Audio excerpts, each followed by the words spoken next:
ሰላም ጤና ፍቅር ገንዘብ ይስጥልኝ ውድ የሀገሬ ልጆች እንዴት ናችሁ? በዛሬው ቪዲዮቻችን ስለ ቀነኒ አዱኛ የተሰማ አዲስ መረጃ አለ።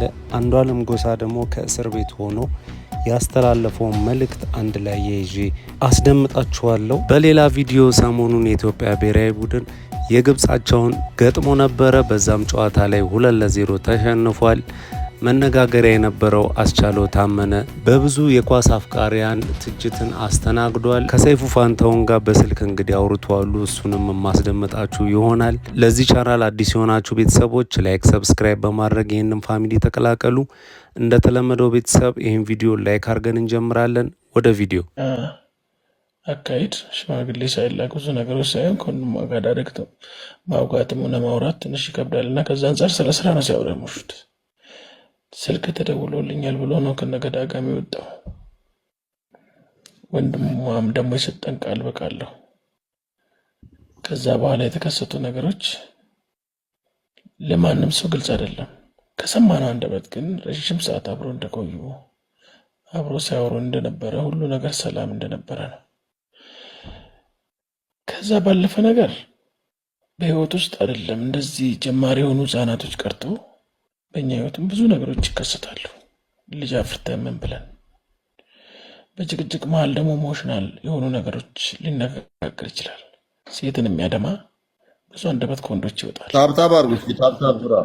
ይሄ ቅርብ ወዳጃቸው ነው። ወንዶች ብዙ ጊዜ ከአንደበታችን የሚተፋውን ነገር ኮንትሮል ላናደርግ እንችላለን። ይሄ ሁሉ ወንዶች ባህሪ ሊሆን ይችላል። ሴቶች ደግሞ ትንሽ ነገር ልባቸውን ሊሰብር ይችላል፣ ተስፋቸውን ሊቆርጥ ይችላል። ከዛ አንጻር ውሳኔያችን ሌላ ሰው የሚጎዳ መስሎን በራሳችን ላይ የምንወስነው ነገር ሌላ ሰውን ሶስተኛ ሰው የምናጠቃ መስሎን የማይሆን ነገሮች ሊከሰቱ ይችላሉና እንግዲህ የተለየ ነገር አይደለም። የልብስ ማጥቢያ በረኪና ነው ላርጎ የሚባል ላርጎ ጥላው ትወጣለች መጀመሪያ። ከዛ ከመኝታ ቤት ተከትሏት ሲሄድ ልጠጣ ነው ላርጎ ይበል እንጂ አይሲንክ ላርጎ ሳይሆን በረኪና ይመስለኛል። እንደሱ ይለያያል። ያ መርዝ ነው፣ ያ ሶዳ ነው። ልጠጣ እሱ ወስዶ ወደ ሽንት ቤት ሊጨምር ሲሄድ ቀጥታ በኪችን መስኮት በኩል ነው ያለው። የወደቀ ነገር ነው የሰማሁት ነው የሚለው እሱ። ዞር ብሎ ወደዛ ሲገባ ኦልሬዲ የለችም የሚል ነገር ብለኛ የነገረን ነገር። ከዛ በኋላ የተከሰቱ ነገሮች ትንሽ ለማውራትም ይከብዳል። ወደ መሬት ካረፈች በኋላ ወረዱ ሁሉም ሰዎች። ከስር የሚሰሙ ሰዎች አሉ። ድምፁ ምን ያህል ከባድ እንደሚሆን ታውቃላችሁ። ከዛ ልጅቷን አፋፍሷት በሱ መኪና ከታች የነበረ ግራውንድ ላይ እሷ ያደገችበት ቦታ የነበረው አንድ የባንክ ሹፌር ነው። የእሱ መኪና እየነዳ ሄዱ። ሁላችንም ከዛ የሰማ ነው። ከዛ ሹፌሩ አደረሳቸው። ኦልሬዲ ከአምስተኛ ላይ አይደለም ከደረጃ ላይ ሰው ወርቆ የሆነ ነገር እንኳን ቢነካው ምን እንደሚሆን ማሰብ አቅተንም ያው ሹፌሩ አደረሳቸው። መኪናውንም እሱ ካዝና ከፋች ነኝ ብሎ እዛው ነው ተለሄደ። እሱንም ፖሊስ ይዞት ሄደ። ከዛ በኋላ ነው ሁላችንም የደረስነው። ሌሎች ሰዎች የመጡት በጣም የሚያሳዝነኝ ነገር ከዚህ ፊት አሁን ያወራኋቸው ነገሮች ሳይሆን ከዛ በኋላ ያሉ ነገሮች ናቸው የሚያሳዝኑኝ።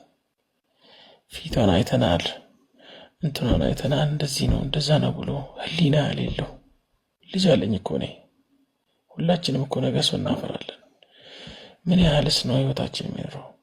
በጣም የሚያሳዝነው ብዙ ነገሮችን አይተናል ብሎ ያወሩት ስም ጠርቼ ማውራት የምችላቸው የእሷ ጓደኞች ጭምር አላዩ። ማንም አላያትም። ውሸታሞች ናቸው። እንዴት ነው ያረፈችው? በምን አይነት መልኩ ነው? ልጅስ እውነት አልጠላትም ወይ? እውነት ጥሏታል የሚለውን ነገር ከሀዘኔታና ህሊና ይፍረድ። ካለው ነገር አንጻር እኔ አላወራም። ሌሎች ያዩ ሰዎችም ጓደኞቹን ስራ ባልደረቦችን እነሱ ያወሩ። በጣም ያዘንኩትና አንዳንድ የቅርብ ሰው ነኝ ብለው የሚያወሩ ሰዎች ረዥም ጊዜ የተጣሏቸው ሰዎች ናቸው። ማለት ከእሷ ጋር የማይነጋገሩ ጭምር ናቸው። እንግዲህ ይሄ ግለሰብ የቀነኒ አዱኛና የአንዱዓለም ጎሳ የቅርብ ወዳጅ ነኝ ነው የሚለው። ሌሎቹ ከዚህ በፊት ያወጡት መረጃ የውሸት እንደሆነ ነው እየተናገረ ያለው። ቀነኒ ራሷን ታጥፋ አንዱዓለም ገፍትሯት ትሙት ማንም የሚያውቀው የለም ከፈጣሪና ከአንዱዓለም ውጪ ማለት ነው። የሞተ ተጎዳ እዚች ጋር ለሟች ነፍስ ይማርልን። የሰው ልጅ ይጋጫል አለ። ይሄ አሁን የምቱ ፊቷ የተመታው ፎቶ ጠየቁት። እሱም የኔ አይደለም አለ፣ የቆየ ነው። እኔ መትቻት አላቅም፣ ያው ቆጣታለሁ ምናምን። ከዚህ በፊትም እሱ የነገረኝ ነው እንግዲህ። ከዚህ በፊትም ወንድሟ መቲንክ የሆነ ፌዴራል ነገር አለ መሰለኝ፣ እሱም ያውቃል አለ። ከዚህ በፊትም ስትናደድ ይሄ ራስን የማጥፋት ነገር ምናምን ትሞክራለች አለ። ብዙ ጊዜ ነው የምታገላት አለ። እና እንዳትከፋብኝ በዚህ ሳምንት ከእሷ ጋር ነበርኩ አለ። በቃ የሆነ ነገር ልክ አይደለም፣ ደፍቴ ምፈት ቶሎ የምትናደደው አንዱዓለም ነው የሚለው እንግዲህ ስለ ባለቤቱ አሟሟት። ከዛ ላርጎ እኔ ምን እንደሆነ አላውቅም። ላርጎ አይ ቲንክ ይሄ ብሊች ነው መሰለኝ፣ የልብስ ማጠቢያ ብሊች ነጭ። እና የሆነ ነገር ተነጋግረን ብድግ ብላ እሱን ልጠጣ ስትል እጇ ላይ ይዤ ቀማዋት አለኝ። ቀማዋት። ከቀማዋት በኋላ እኔ የሆነ መውጫ ነገር አለ፣ ያንን መስኮት ዘጋሁት አለ። ያንን መስኮት ስዘጋው ከዚህ በፊትም እንደዚህ ሞክራለች አለ፣ የዘላይ ነገር። እና ከዚህ በፊትም ሰዎች የሚያውቁም አሉ፣ ሰው ሁሉ ያውቃል አለ።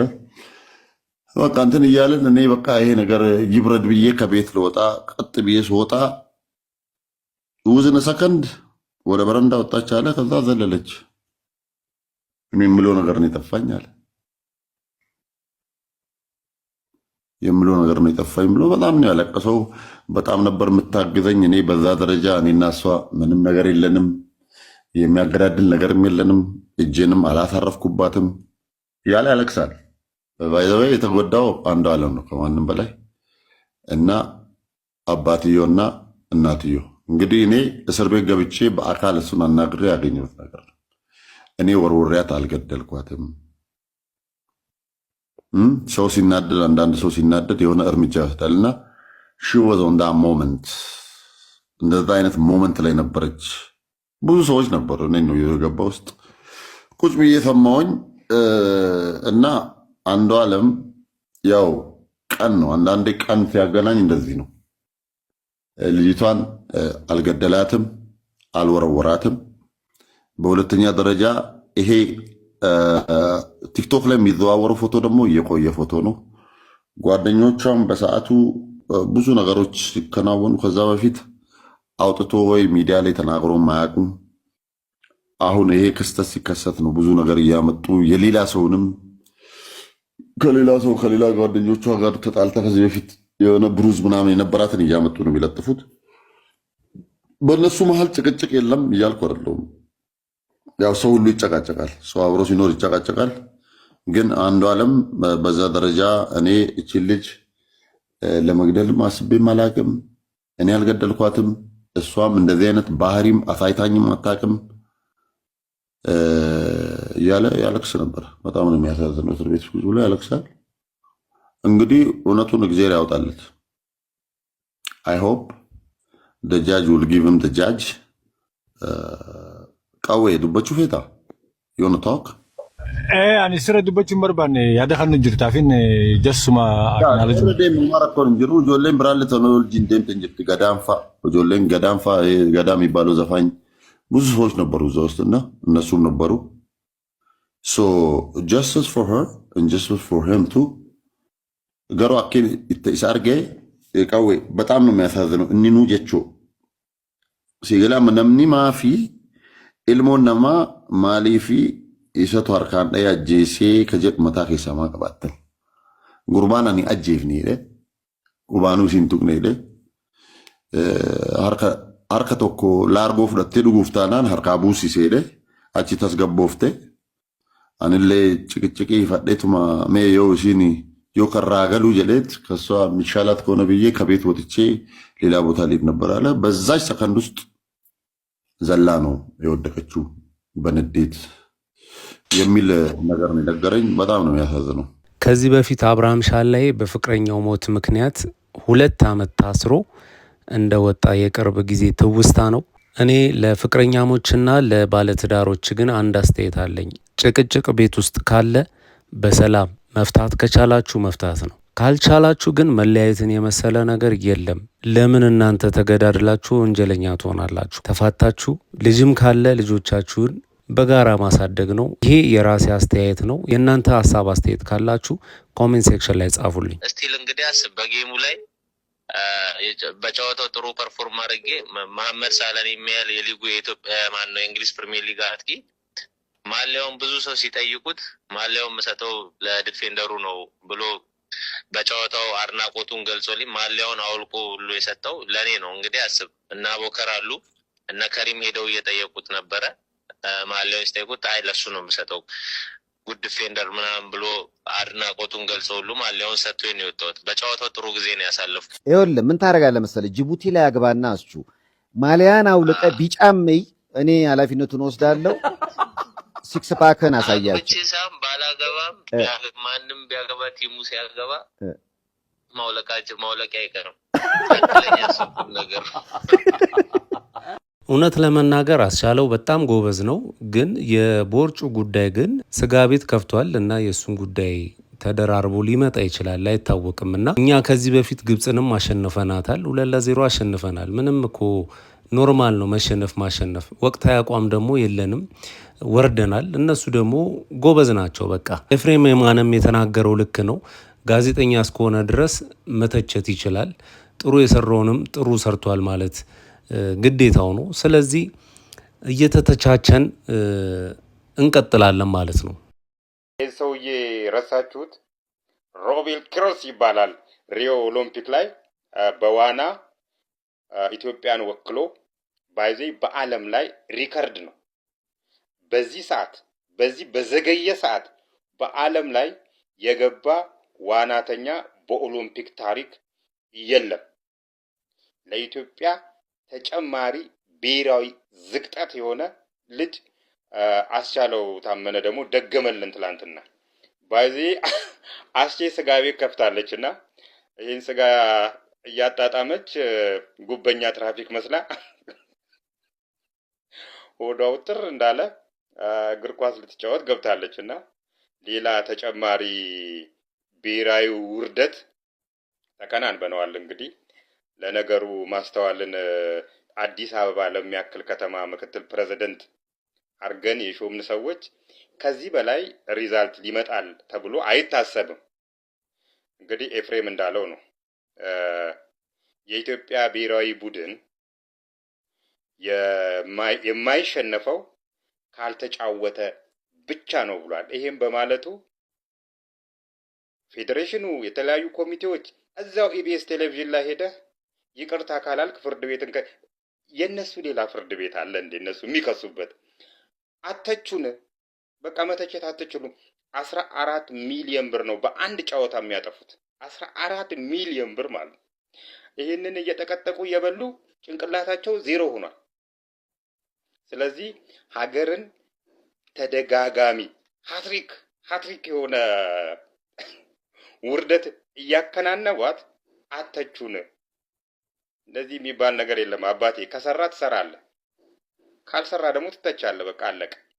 እኔም ደግሞ አለው የኢትዮጵያ ብሔራዊ ቡድን የማይሸነፈው ካልተጫወተ ብቻ ነው።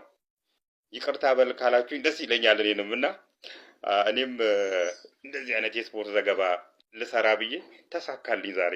አስቼ ጅቡቲ ላይ ጎል አግብቶ እንዳለው ማሊያውን አውልቆ ማሳየት አለበት፣ ግድ ነው። ግን ከሮቤል ጋር አይገናኝም።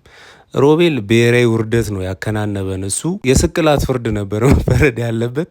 ለማንኛውም ማይ ፋሚሊ ለዛሬ ያስኩላችሁ ቪዲዮዎች እነዚህን ይመስሉ ነበረ። በቀጣይ በተሻለ ቪዲዮ እስከምንገናኝ ድረስ ማጣት አያግኛችሁ፣ ማግኘት አይለፋችሁ። ሰላም ሁኑልኝ።